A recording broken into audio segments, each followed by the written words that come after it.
Halifax Sports Talk weekend recap. Andrew and Dayton with you. We're going to break down the two Halifax Moosehead games over the weekend in Newfoundland. Talk about a little bit of action that took place in a big QMJHL fight, St. John Sea Dogs and Cape Breton Eagles. We'll touch on for maybe just 2 seconds, tease our episode on Thursday with the NLL season coming up. We're going to talk a little bit of Thunderbirds and all kinds of more stuff to look forward to. Dayton, how was your weekend? Not too bad. Not too bad. On the road as usual. How about you?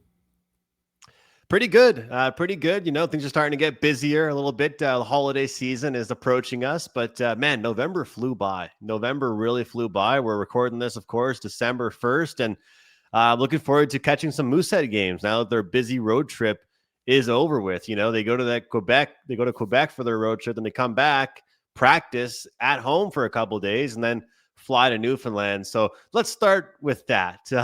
We saw a couple kind of a funny Instagram story and Twitter videos there from the Halifax Mooseheads put out, talking about a couple of the players talking about the travel path that they had to get to Newfoundland. And of course, we know this time of year is only so many flights. There's only so many options to get there, but not just that. There's only so many options for that many people and that many players. And of course, it's a big staff and a big roster with the Halifax Mooseheads. So they weren't going just Halifax to Newfoundland. They had to do a little bit of a detour, we'll put it. Yeah, Andrew, like you said, well, to start it off, thank God it's December because the Mooseheads will have some home games. But to start that road trip off the way they did, wow. All the way to Pearson. I'm not sure how long they were there. It said Yasu Mensinen said like at least 6 hours. And Yeah. I think it's always funny when like they got Antoine Fontaine and Yasu Mensinen, a French guy and a Finnish guy, to kind of talk the fans through that clip. And I think it's always fun when it's an English team, but they don't take a couple of English guys to tell the story. You take Yasu Mensinen and Antoine Fontaine. Maybe they got a little bit of character, but I think it's always fun. And yeah, I guess Mensinen got his real first taste of him, and Kulibiakin got his real first taste of Canadian junior hockey, getting to travel long ways. I'm not sure Mensinen would have had to do that in Finland where everything's so close. But yeah, what a start for the Mooseheads. Pretty long weekend. I bet you they're happy to be home. But yeah, great start. Wasn't finished off too well. We'll get to that, though. Yeah. So, I mean, look, like I said, there's only so many flights that go from Halifax to Newfoundland every single day. And of course, there's only so many that are a certain size. And of course, with such a big team and big roster of a hockey club, but a lot of people don't realize, like, it's not just the players that are going. You've got support staff. You've got the hockey operations side. You've got medical staff. You've got the coaching staff. You got a lot of different people that have to fly with this team as well. So, of course, as you mentioned, they're in Pearson. They're in Toronto. Go from Toronto to Newfoundland. But let's get into it. So we've talked so much on this show about it, and I've been a huge proponent of these back-to-backs. It's very hard to win both of them. It's very hard to go 2-0 in a back-to-back for no matter what team you are. If you're the team with the better record, the team with the worst record, the team that's playing hot, the team that's playing cold, whatever it is, it's very, very hard to take both ends of the back-to-back. So this tells you all you have to know. The Mooseheads, after a crazy travel situation, they take game one by a score of 8-5, 13 goals.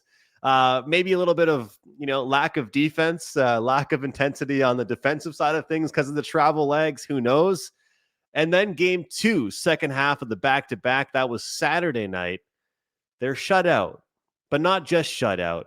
7-0 shut out. We're starting to see this here with the Mooseheads, as we've talked about it over the last few weeks. They're a team that was playing in a lot of close games, but when it's bad, it's bad. And maybe that's catching up to them with all the road games, and they'll be super happy to be back at the Scotiabank Center. But to score, maybe they should have saved some goals for the next game, because they put up 8 one night and then put up a donut the next night. But overall, after we've talked about it so many times, we don't want to repeat ourselves on the podcast, but how are you feeling about these back-to-back situations? And we've seen it not just in Newfoundland. We've seen it across the league. We've seen it with this Mooseheads team doing a home-and-home with Charlottetown, a home-and-home with the Wildcats. I think coaches appreciate it. I don't think the players like it very much.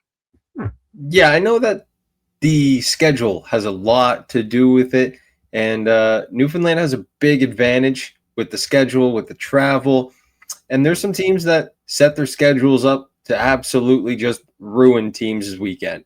And to be quite honest, that's exactly what happened this weekend in St. John. I went over to St. John, and the home team, their first game of the weekend is at 8:45 p.m. Second game of the weekend is Sunday morning, the next morning at 10:30 a.m. The team's traveling from wherever. This weekend it was PEI. So they're literally just setting their schedule up to kill the road team. And I'm pretty sure that's what Newfoundland has tried to do the best way possible for them. For the Mooseheads, though, man, like you said, they maybe should have saved a couple of goals for the second game. But when you're giving up 5 goals and still winning the game, you can't really save any, because you give up, you save those 3 goals for the next night, you're tied 5-5, but then you still lose 7-3. It's just an interesting way to look at it for the Mooseheads. I think they just need to find a way to stay with it. Full 60 both nights. I know they're coming off of like a long swing, haven't played a game at home since before their Quebec trip, but just staying focused and staying into it is a big thing. And like you said, there was some fans saying some things in the Facebook chat that obviously are not true. But yeah, these kids might have had a lot of stuff going up here, which can hurt you when you're playing junior hockey. Yeah, you can be excited. You can win the first one, but you got to show up for game 2.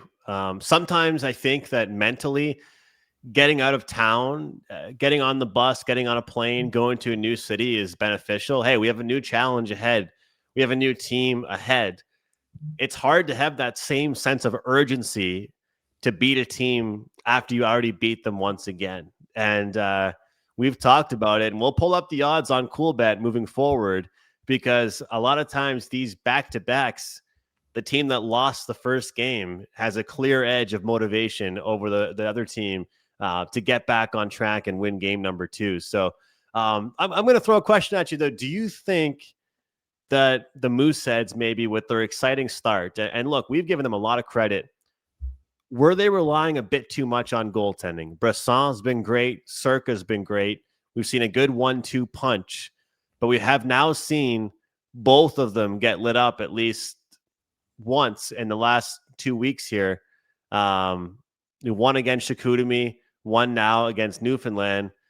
We saw Circa get pulled after the first, down 4-0. That's a respect thing from Coach McKenzie. Just say, hey, get him out of there, have the night off. It's all right. But do you think that maybe we're starting to realize that this Mooseheads team was relying a bit too much on goaltending? Well, last season, I'll say it, they had they had the best 2 goaltenders in the QMJHL on their roster at 2 different times, with Mathis Rousseau starting the year in Halifax and then Jacob Steinman coming in from Moncton and carrying the load the rest of the way. So I really think that they might be falling back into that lapse from last year where they're like, oh, hey, we've got 2 great goaltenders that can steal and win us games, no problem. But that's not good for a young team that's trending so hot at the start of the season. Their offense has been rolling. I just don't know what kind of gets into their heads. Maybe it is the fact of them saying, hey, we have great goaltending and it's not that big of a deal. Like, our defense is usually pretty good. But in that second game, you give up 4 goals in the first period. Like you said, nothing against Nick Circa's performance. McKenzie just taking him out of the net, maybe to get a little extra jump from the guys and say, hey, look, if this is what it takes. But that shouldn't be what it takes to get the boys going. You know what I mean? Absolutely. Yeah. And that's just more like a coach. We've seen it all the time across multiple leagues where it's like, hey, man, half those goals weren't your fault. I'm trying to get the team going a little bit. And, Yeah. or like we saw it with the Maple Leafs a couple games ago, actually, where they pulled Joseph Wool, but it wasn't him having a bad game. The team was just not helping him out whatsoever. It was almost like Berube felt bad for him. It's like, hey, man, we'll pull you because you don't deserve what this team's doing to you right now. And sometimes goalies don't want to get pulled. They want to say, hey, coach, let me let me stay in here with the boys. They're having a tough night. I'll have that tough night with them, which you can always respect that. But let's look at the positives. What did you see from that Friday night game? Obviously, a lot of stat stuffing with 8 goals on the board. Who played well? Who impressed you? Because there's not much good we can talk about for Saturday. So who played well on Friday? Well, the Friday night, that was a spectacular game. Friday night, just a little bit north of George Street, the boys were rolling, and Sean Carrier was carrying the load all night for the Mooseheads. 3 goals, 4 points. Quinn Kennedy in there, double dipping as well with Connor McPherson, Yasu Mensinen, Eddie Doyle, even with a point shot. Actually, not even a point shot. He kind of skated in almost to the slot area, let one rip. Big, what is he, 6'3", 6'4"? He's pretty tall. So Doyle, to get himself from the point all the way to the slot and still rip one with that long stick, credit to him. He's been having a great season. I think those players, especially Mensinen, after you saw the clip of him talking at the airport, he was easily in high spirits. There was no knocking these boys after their 4 a.m. arrival in Newfoundland. I'd give it to Mensinen, probably Kennedy and Carrier to say the 3 stars for Friday night. Yeah, 4-point night. Anytime a player, and we saw Kulibiakin have a 4-point night just a weekend ago. So you can always take the good signs. And I think that when you have these players that are playing very well, having an explosive night, it's really great to see. It's just probably hard for a coach to be able to say, how could we look like this one night and then the next night look like that, But it just goes to show that any given night in this league, any team is live. But you talked about it, and this is why I said November feels like it just flew by so fast. I feel like you were letting fans know at home how many road games they had coming up, and just like that, the roadie is over. They're finally going to be back at home now. They are finally going to be back at home, and this past road trip was pretty big for the standings. Like I said, there were 4 points separating these two teams. Newfoundland has gained a little bit of traction in the standings. 2 points now back of the Mooseheads. The Mooseheads sit 2 back of the Islanders and 3 back of the Wildcats. So the Wildcats have found their stride. Caleb Desnoyers, probably a big factor in that one. He's probably one of the best players in the league, if I have to say. But Halifax got a little bit of a chance to regain some momentum and regain some headway in the standings on some teams below them, because some teams from Western Quebec are coming in. You've got Rouyn-Noranda coming in the next few days, Val-d'Or coming as well. It'll be interesting. Halifax saw all those teams in their Western Quebec road swing not too long ago. Then they'll also welcome in Charlottetown before going to Moncton. So some teams we've saw before, some teams we know that the Mooseheads can beat. They've beaten every one of them except for Val-d'Or, that fluky 6-4 loss to Val-d'Or back a couple weeks ago. So I think for the Mooseheads, it's just finding their stride, getting back into the swing of things here at home. They've got 3 games to do so. So let's just hope they kind of get their feet back under them. And I'm not worried whatsoever about it, because with a road record like they have, and we talked about it on our show last Thursday or last Friday morning, it's impressive for this young team. Usually a team like this, that's this young, would be feasting at home and struggling on the road. And I know this sounds cliche, but a loss is a loss, no matter how much you get your butt kicked. And yeah, they had a tough loss against Chicoutimi, and they had a tough loss in game 2 against the Regiment. But the good news is getting blown out doesn't mean anything more than losing a tight game. It's just one loss. So 1-1 split in Newfoundland. At the end of the day, we can probably say they'll take it. Would they like to take it in that fashion? Probably not. But a lot of positives to take away from that. So looking forward to on Thursday, getting you guys set for the next handful of games taking place for the Halifax Mooseheads, of course, at the Scotiabank Center. All right, Jaden, moving on to just a little bit of an overview around the queue right now. We had a big scrap take place, man. And I'll tell you what, I always get fired up over the fights, no matter what league it is in. And speaking of fights, I can't wait for the NLL to come back. The Halifax Thunderbirds, no strangers to a few fights of their own. But Jacob Beaulieu, 5'9", 170 pounds. Will Murphy, 6'4", 212 pounds, going head to head. all I got to say is I tip my cap to Jacob Beaulieu sticking up for a teammate, sticking up for a 16-year-old teammate that was kind of dealing with it all game, took a bad hit. And we're going to show a clip here of, head coach Travis Crickard talking about what he thought of the fight and of honestly the lack of response from the team after the fight. But he pretty much said there's not a lot of people and a lot of players in the league like Jacob Beaulieu anymore. And, I always talk about like the heydays of, when I was young going to games, there would be multiple fights a game. And then growing up, even watching like McKinnon and Drouin, if those guys even got touched on the ice, there were multiple players getting ready. I mean, the gloves were off before McKinnon even got hit.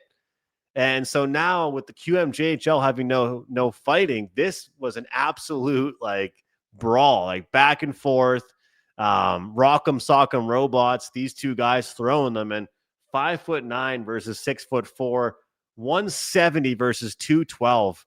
If you're a hockey fan, if you're a Sea Dogs fan, if you're a fan of QMJHL hockey, you got to appreciate this young man.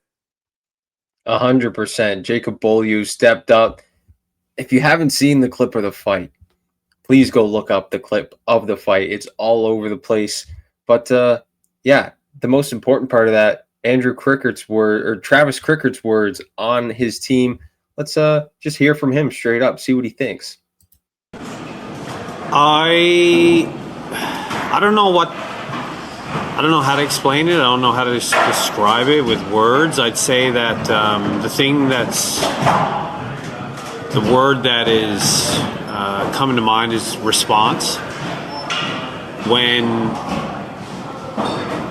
Will Murphy kind of got in a scrum with Nolan Aru early in the first, and then a bit later in the first, Jacob Beaulieu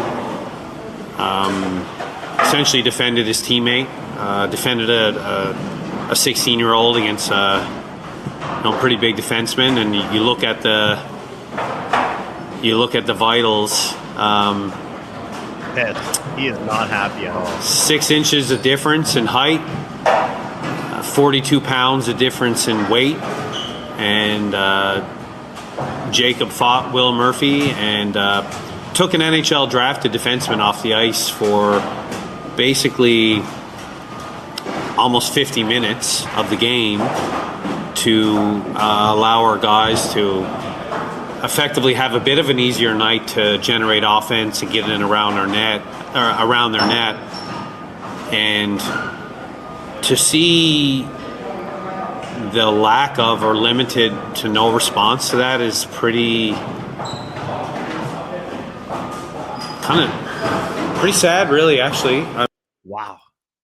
Man, we just don't see that anymore, especially in junior hockey. It's rare enough that we see a coach call a team out like that in pro hockey anymore. Because the pros, they don't like getting called out by their coach to the media. Call them out inside the room, but don't call me out to the media. How often do we see a coach do that in general, let alone junior hockey? I don't even know where to start with that. I guess the number one thing I want to just reiterate what he said is that, we don't deserve a player like that on our team. And he also, talking about there's only so many of these players around anymore. He's one of the last ones available. I love it. Dayton, I just want to go on record. I love this. And typically I do think leave things in-house, keep things within the team. And I'll make it very clear. He's not advocating for more players to fight. He's saying that one of your teammates went in, smaller player, and got into an unbelievable scrap sticking up for his teammate. And one thing I really liked that he said, because it was more like the hockey mind of him, he said he took this player off for nearly 50 minutes. Because keep in mind the rules, right? You're not allowed to fight in the QMJHL anymore. He took this scary defenseman, 6'4", 212 off the ice, NHL draft pick, to make his teammates say, hey, look, we shouldn't be scared. We shouldn't be worried. And everything he said was kind of like old school coaching mindset. And he was not happy with his response from the team after that. Very, very interesting stuff there. I mean, watching that video, he just looked very, very disappointed. Well, if you guys if your guy's going in and fighting someone that's way bigger than him, and you're looking at the facts like you just mentioned, he took him off the ice for almost 50 minutes of that game, allowing the forwards to have an easier night on the forecheck. One of their bigger defensemen off the ice now. He's NHL drafted. Doesn't really mean the most, but when it comes to things, he probably might be a little tad bit better than some of the other defensemen on that Eagles squad. More experienced, I should say. So if you do that, you're taking yourself out of the game, but you're also allowing your team such a much easier game and such a much easier night physically, offensively. And I think that might be his way to tell the boys, like, you guys missed an opportunity. You didn't see that. And I don't know. I agree with Cricket 100%. There should be some more, not some more fighting, but some more heads in the room that are willing to play a little bit like Bolio did there. Like, I'd be lying to you if I came on here today on the pod and said, hey, look, I watch a lot of Sea Dogs games, because I don't. But all I know is that that team didn't respond after that. They didn't really turn up the juice. Like, you can just see it, like, across NHL, AHL, East Coast, whatever it is. Like, if your team's having a flat game, your team's getting bullied out there, somebody steps up and does something. You got to be out looking at each other on the bench like, hey, our teammate just did that for us. And that's a really big deal. But on a different note, the fact that like different like Barstool, Game Notes, like all kinds of Bleacher Report, like all kinds of different networks were picking that up. And I hate to say it, but stuff like that is almost just good for the Q. Like, as much as it's kind of a negative thing, like getting picked up like that by multiple accounts is pretty good. And honestly, it looks good for Jacob Beaulieu. Might not look good for the rest of the Sea Dogs with the coach calling you out, but it looks good for Beaulieu. It's tough though, because, you know, the Dub, they have fighting. OHL still has fighting, but it's so rare. So what's funny to me is that since fighting has been banned in the Q, any fights that we've seen haven't really been that good, like just small little quick ones.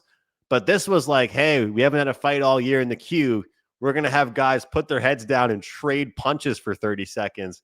It was a big boy scrap for sure. But I just thought it was worthy of us bringing that up. And you guys can, of course, follow us on TikTok, HFX Sports Talk, and Halifax Sports for all of our stuff there. Facebook, Twitter, Instagram. Make sure you connect with it. We're posting all kinds of stuff for you guys, and we have the video of the fight up on our TikTok as well, so you guys can check that out. But figured it was worth mentioning. Last thing I wanted to mention, of course, Thunderbirds home game coming up, and we're going to be having different people on the show. Hopefully some coaches, hopefully some players, hopefully some analysts. But we've got an insider. We've got someone joining us on Thursday. Looking forward to it, dude. Yeah. Patrick Mayo, the head man here at Halifax Sports Talk. He actually set us up with I guess you could call him an NLL insider, a lacrosse insider, lacrosse junkie. Jeremy Keefe will be joining us Thursday. Andrew, I told him 3:30. I didn't tell you a time yet, but now you know the time. He's from the West Coast, but Pat says he's locked in on lacrosse, locked in box lacrosse, field lacrosse. He's probably got a little bit of info on Calgary, on Saskatoon. So if Halifax ever goes on a Western road swing, he'll have some info for us. And I think he'll be a great ad for the Thunderbirds talk this season, along with whoever else we get. Looking forward to it. Looking forward to a great show on Thursday. So that will do it, guys. That will put a bow on today's show. This was the weekend recap show. If you're watching on X, give us a follow. We're doing these every single Monday, recapping the world of sports in the Maritimes, specifically in Halifax, of course, talking about Mooseheads, talking Thunderbirds, talking Wanderers, all kinds of good stuff. I just wanted to bring up, I know we were talking about this before the show. Might as well give it a shout. It's a new league, not far from Halifax. Truro Senior A, Matt Welsh scored a beauty, a goalie goal in Truro Senior A hockey. Great night for it. It was pretty sweet. They had a pretty good clip up on their Instagram, so go check it out. Always appreciate a good goalie goal. Yeah, loved Matt Selly as well. Like, and the linesman was like, hey, go back. And he's like, no, I am owning this moment. He went down the line for the fist bumps and everything. So good to see that. Shout out to Matt Welsh. Great family. Connor Welsh, he got a pro contract, his cousin and his brother Nick in Europe as well. So great family, and those guys are all doing very well. So good to see Matt getting a little goldie goal with the Senior A hockey. Is he related to Liam Welsh, former Halifax Moosehead as well? That's his cousin as well. Yep. Awesome. Yeah. So the family does well. Family. Yeah. The family's doing well. All right, guys. Thanks for watching. You guys, again, can connect with us. Halifax Sports Talk, Facebook, TikTok, and, of course, X and Instagram, HFX Sports Talk. Don't forget to reach out to us and let us know if we're missing anything, if you want to hear us talk about anything else. All right, on behalf of Dayton Camo, I'm Andrew McGinnis. We'll see you guys next time right here on Halifax Sports Talk.